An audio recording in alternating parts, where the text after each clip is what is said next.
I got so much motherfucking design on right now. Break it down, bring it back, make it clap. I got 3 old thoughts, new block, where that thing. Bitches on my line, and you know they come straight. Hold up, what it not, 45, scope it cash like whoa. How you fucking with these hoes up?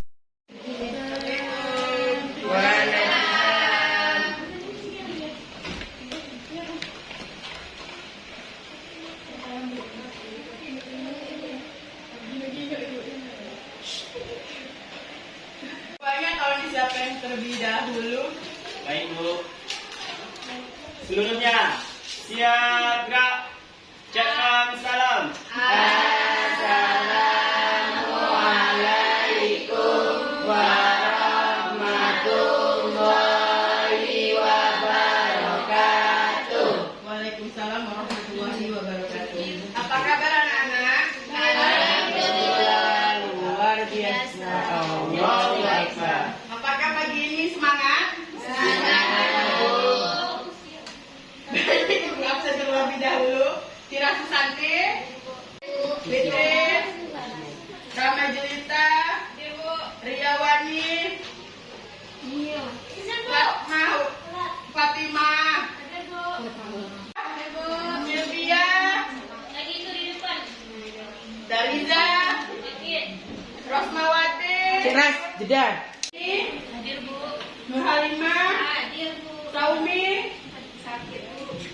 Tiara Nur, Santi, Lasmini, Jisti Khotijah, Yara Ratiana, Setia Malasari, Nopa,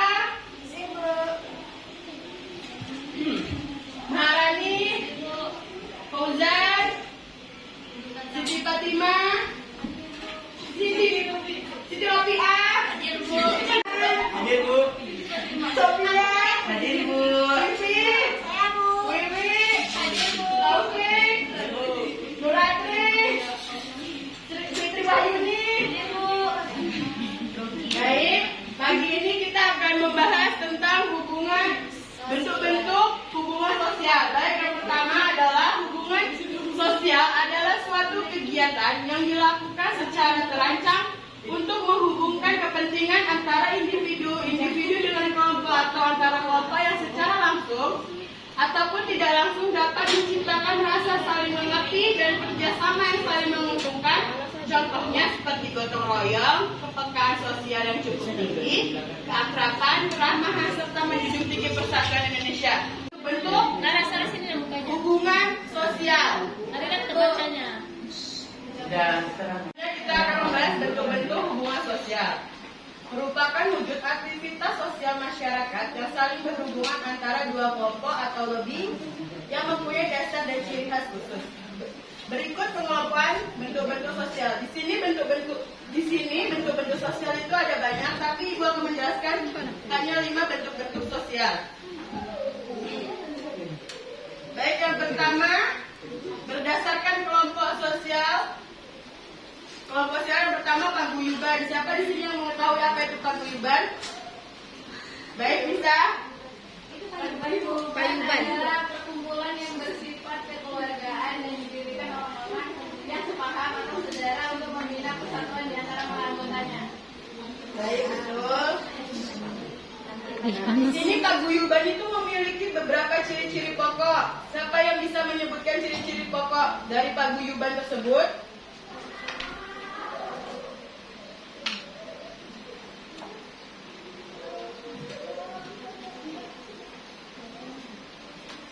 Baik, Tira.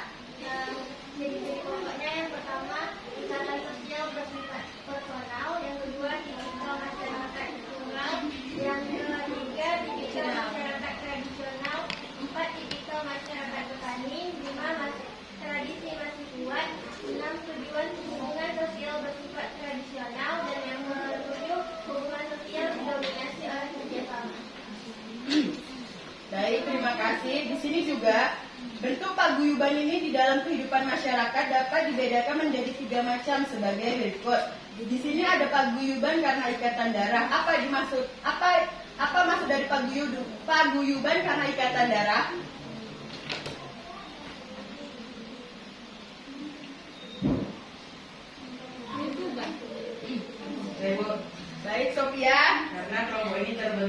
adanya ikatan darah, keturunan, atau kesamaan nenek moyang. Betul sekali. Contohnya?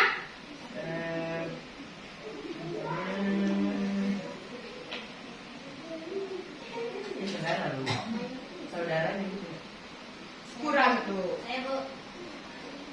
Contohnya yang pertama,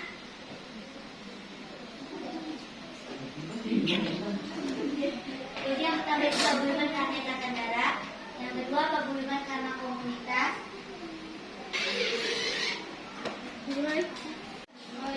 yang pertama paguyuban karena ikatan darah itu contohnya ikatan keluarga tertentu, paguyuban karena komunitas itu contohnya RT RW, ibu PKK, arisan keluarga dan sebagainya. Paguyuban karena ideologi contohnya perkumpulan berdasarkan agama seperti rohani Islam, ikatan pemuda Kristen dan sebagainya. Betul.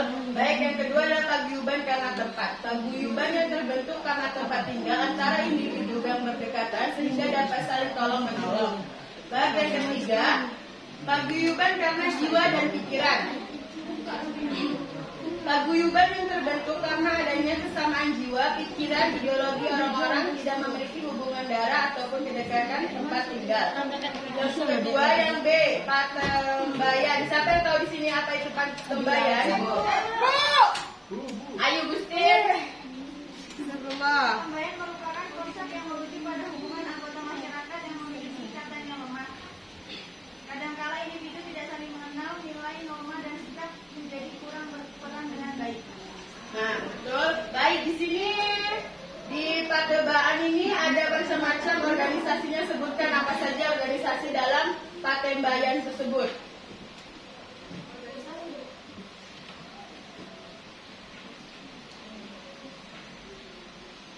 Organisasi. Apa aja yang ada di dalam apa tuh di Patembayan itu ada organisasi apa aja yang meliputi mereka gitu loh. Di Patembayan itu di dalam Patembayan itu Kelompok sosial. salah macam-macam organisasinya yang ada di dalam Ibu, Ibu, OSIS. bukan. Macam-macamnya adalah bentuk hubungan sosial masyarakat perkotaan, dua bentuk hubungan sosial di perdesaan. Baik, selanjutnya tawar menawar. Apa yang tahu di sini? Siapa yang tahu tawar menawar itu apa? Oke, Dwi. Tawar menawar adalah suatu jenis negosiasi yang dilakukan oleh penjual dan pembeli untuk menentukan harga suatu barang. Apa contoh dari tawar menawar tersebut? Beli pasar. Dan beli di pasar tradisional, Bu. Dwi. Belinya ada banyak, Bu. Baik, yang terakhir siapa yang bisa? Saya, Bu. Saya bisa, Fatima. Baru berupa kepemimpinan atau pelaksanaan pada suatu organisasi atau kelompok sosial sebagai cara menghindari permusuhan atau konflik pada kelompok tersebut. Siapa yang bisa contohnya? Ica. Dibentuknya KPK untuk mencegah dan menangani tindak pidana korupsi, Bu. Oke. Baik, selanjutnya berdasarkan klasifikasi antara kelompok. Klarifikasi. Fisiologi Riau. Fisiologis atau ilmu faham adalah salah satu dari cabang-cabang biologi yang mempelajari berlangsungnya sistem kehidupan, Bu. Ya. Contohnya Rama Jelita. Bentuk fisiologis adalah suatu yang berkaitan dengan hal atau ciri-ciri tubuh, misalnya bibir, hidung, bentuk kepala, wajah, tangan, punya rambut, kulit, karena aksesoris yang dipakai, dan lain-lain. Baik, selanjutnya kebudayaan. Saya Bu, apa daya dikecilnya? Maharani. Kebudayaan adalah keseluruhan sistem gagasan, tindakan, dan hasil karya manusia dalam kehidupan masyarakat yang diperoleh dengan cara belajar. Contohnya Santi. Contoh budaya di Indonesia seperti batik, upacara tabuh di Sumatera Barat, kelompok hukum, dan upacara kata adawi.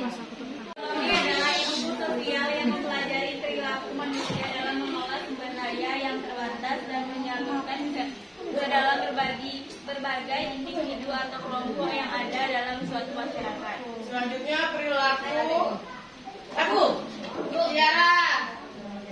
Perilaku adalah serangkaian tindakan yang dilakukan oleh individu, organisme, sistem atau Kelompok mayoritas dan minoritas. Siapa di sini yang mengetahui apa itu mayoritas dan apa itu minoritas? Ya, mayoritas dan minoritas. Dan minoritas itu dapat dibedakan cuma hanya dua, jumlah anggota dan kualitas sumber daya manusianya.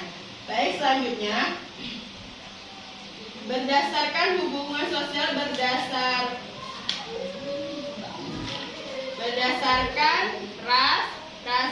rasisme dan rasialisme. Siapa yang bisa menyebut apa itu berdasarkan ras?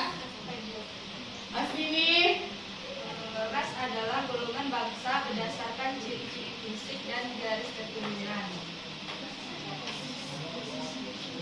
Contohnya?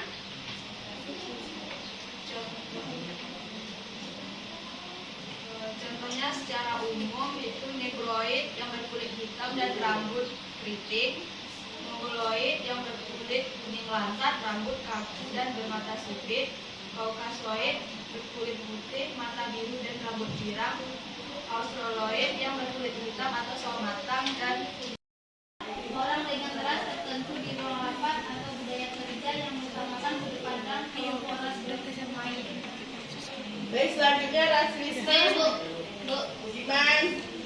Baik, adapun rasialisme yaitu suatu penekanan pada ras atau pertimbangan rasial. Contoh dari rasialisme yaitu praktik perekrutan diskriminatif, mengungkap suara orang dengan ras tertentu di ruang rapat atau budaya kerja yang mengutamakan sudut pandang. Adapun contoh rasialisme dalam masyarakat yaitu banyaknya perusahaan yang enggan untuk mempekerjakan masyarakat yang berbeda suku gitu. Baik, yang terakhir adalah berdasarkan kelompok etis. Teknik. Siapa yang bisa menjawab? Baik, Santi, dipersilahkan. Kelompok etnis atau suku bangsa adalah suatu golongan atau kelompok manusia yang anggota-anggotanya mengidentifikasikan dirinya dengan sesama berdasarkan garis keturunan yang dianggap sama. Baik, di sini saya memiliki soal. Ini siapa aja boleh jawab.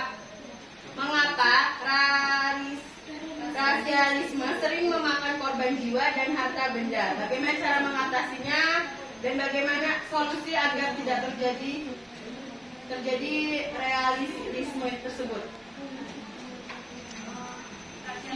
Rasialisme sering memakan korban jiwa dan harta benda. Dan bagaimana kalian cara mengatasi atau mendapatkan solusi agar tidak terjadinya rasialisme yang terjadi di masyarakat?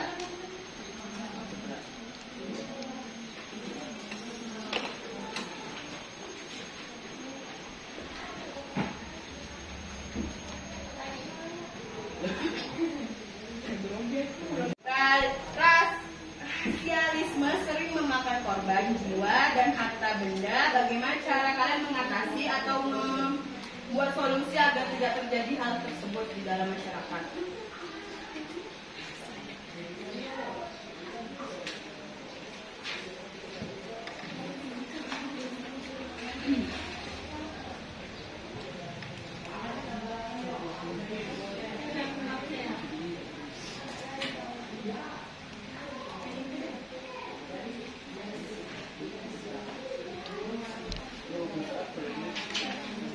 Kita itu menginginkan perusahaan itu hanya orang-orang tertentu atau orang-orang yang bersuku dengan si pemimpin.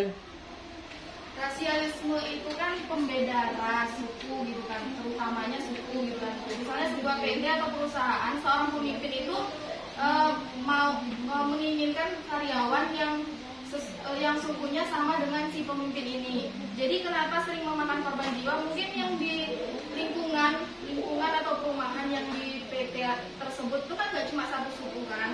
Nah, mungkin suku lain tersinggung. Jadi mengakibatkan mungkin bentrok terhadap suku gitu Bu. Jadi ada mungkin